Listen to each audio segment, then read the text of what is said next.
संविदा कर्मियों को दोयम दर्जे का नागरिक इस देश की सरकारें मानती हैं और ये ज्वालामुखी हैं। ये नौजवान आक्रोशित हैं, इनका परिवार, इनके भी बच्चे हैं, इनको भी स्कूल में दाखिला करना पड़ता है। किस तरह, मैं तो उसको अप्रत्यक्ष रूप से कहूं कि ये सरकारें इन नौजवानों से को भ्रष्टाचार करने के लिए प्रेरित करते हैं। नमस्कार साथियों, आज पुनः लोकतंत्र चैनल के इस प्लेटफॉर्म पे मुझे आप लोगों से बात करने का मौका मिल रहा है। मैं हृदय से आभार व्यक्त करता हूं इस चैनल के प्रबंधकों को। आज जिस विषय पे हम लोग चर्चा करेंगे वह विषय बहुत गंभीर है। यह विषय उत्तर प्रदेश ही नहीं, पूरे देश में एक बहुत बड़ा नासूर बन के उभरता आ रहा है पिछले कई वर्षों से। मैं बात कर रहा हूं संविदा कर्मियों की। संविदा कर्मी वो नौजवान है जिसको सरकार नौकरी नहीं दे पाती, लेकिन उसका शोषण करती है। संविदा कर्मियों की कोई राष्ट्रीय संविदा नीति नहीं है इस देश में। संविदा कर्मियों को समान काम का समान वेतन इस देश में राज्यों में नहीं मिल रहा। संविदा कर्मियों को कोई सामाजिक सुरक्षा नहीं दी जा रही, उनके स्वास्थ्य की सुरक्षा नहीं दी जा रही, उनको कोई ह्यूमन रिसोर्स पॉलिसी उनके लिए नहीं बनी। यह क्योंकि नौकरी की कमी है। इंसान को अपनी रोटी रोजी, परिवार को पालने के लिए कोई नौकरी चाहिए।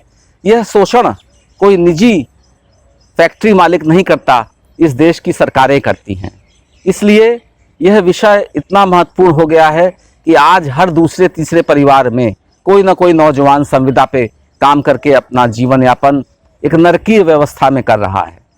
जहाँ तक मेरा अध्ययन है, मैं उदाहरण बहुत से विभागों का दे सकता हूँ, लेकिन महात्मा गांधी नरेगा का मैं एक उदाहरण दे रहा हूँ। 1 लाख करोड़ से ज़्यादा इस योजना का बजट है इस देश में। 10,000 करोड़ रुपए उत्तर प्रदेश में खर्च होगा इस वर्ष। लेकिन जो लोग इस योजना को जमीन पर लागू कराते हैं उनका क्या हाल है? ग्राम पंचायत में ग्राम रोजगार सेवक है, उसको मात्र 6,000 रुपये महीना। आप कल्पना कीजिए, इस प्रदेश में अकुशल श्रमिक को 201 रुपये दिया जा रहा है और मजदूर से भी कम, जो इंटर में गांव में सबसे अच्छे जिसके अंक आए थे, जिसका 12 साल का अनुभव है ग्रामीण विकास का, उसको दिए जा रहे हैं। इसके बाद आते हैं हम तकनीकी सहायकों पे।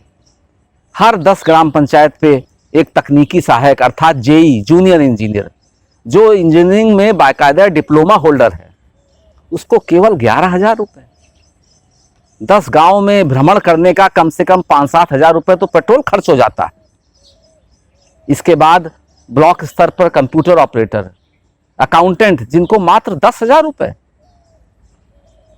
ब्लॉक पर ही और जिले पर एपीओ, जो एमबीए पास हैं, उनको मात्र 28,000 रुपये। अब एक तो बात आ गई, मानदेय कम है, लेकिन इस देश में ऐसे कानून हैं जैसे employment provident fund, EPF. EPF वो सामाजिक सुरक्षा का अस्त्र है जो हर उस संस्था जहां 20 से ज़्यादा कर्मचारी काम कर रहे हैं उनको उसका कवर मिलना चाहिए। इन कर्मचारियों को राज्य सरकार वो कवर अभी तक नहीं दे पाई। कितने संवेदनहीन ये विभाग हैं, सरकारें हैं, जिसमें कर्मचारी को स्वयं अपना 12% देना है, मात्र 12% अंश राज्य सरकार को देना है। वह चीज़ नहीं लागू होती। इन कर्मचारियों को ईएसआईसी का स्वास्थ्य बीमा मिलना चाहिए, लेकिन देश में मनरेगा के संविदा कर्मियों को कहीं भी ईएसआईसी का लाभ नहीं दिया जा रहा है। मेरा कहने का मतलब ये है कि संविदा कर्मियों को दोयम दर्जे का नागरिक इस देश की सरकारें मानती हैं और ये ज्वालामुखी हैं। ये नौजवान आक्रोशित हैं, इनका परिवार, इनके भी बच्चे हैं, इनको भी स्कूल में दाखिला करना पड़ता है। किस तरह, मैं तो उसको अप्रत्यक्ष रूप से कहूं कि ये सरकारें इन नौजवानों से को भ्रष्टाचार करने के लिए प्रेरित करते हैं। जिसको आप 6-6 महीने मानदेय नहीं देंगे, वो क्या करेगा? आखिर में मजबूरी में वो अधिकारियों के साथ मिलकर भ्रष्टाचार में शामिल होता, और जब ये भ्रष्टाचार पकड़ा जाता है तो अधिकारी को तो कारण बताओ नोटिस दिया जाता है, इन संविदा कर्मियों की सेवा समाप्त कर दी जाती है। भ्रष्टाचार के मुख्य स्रोत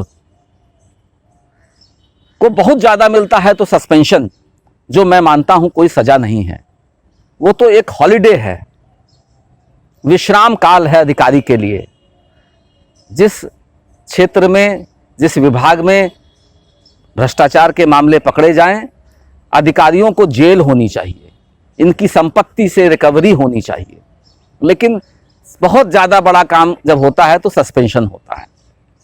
इसी तरह मैं शिक्षा मित्रों का जिक्र करूंगा। 1,50,000 शिक्षा मित्र पिछले 15-20 सालों से निरंतर जो सरकारें आई उन्होंने वोट की राजनीति करके इनका शोषण किया। इनकी नियुक्ति नियम कायदे के विपरीत की, इसमें इनकी क्या गलती है? अगर ये 18 साल से प्राइमरी के बच्चों को पढ़ा रहे हैं तो आज जब 40, 50, 55 की उम्र हो गई इनकी, तो आप कह दें कि हम इनको निकालेंगे? ये वेलफेयर स्टेट है जहां कल्याण जनता का होना चाहिए, ना कि उनके साथ अत्याचार। 1.25 लाख शिक्षा मित्रों 3 साल से ईपीएफ कार्यालय के चक्कर लगा रहे हैं, आज तक इनको ईपीएफ का लाभ नहीं दिया गया। मैंने चेतावनी दी है ईपीएफ कार्यालय को, जो भारत सरकार के अधीन आता है, कि 5 जुलाई तक अगर शिक्षा मित्रों को ईपीएफ नहीं दिया गया तो मैं अनशन पे बैठूंगा कानपुर के उनके आंचलिक कार्यालय पे।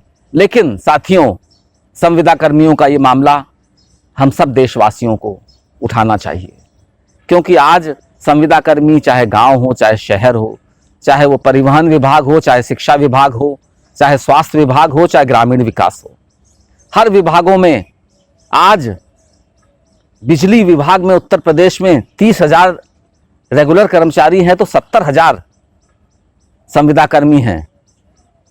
जो आज हमें बिजली का लाभ और आनंद हम ले रहे हैं, इसका मुख्य कारण संविदा कर्मी हैं, जो अपनी जान पे खेलकर हम लोग को बिजली का सुचारू व्यवस्था से सप्लाई करा रहे हैं।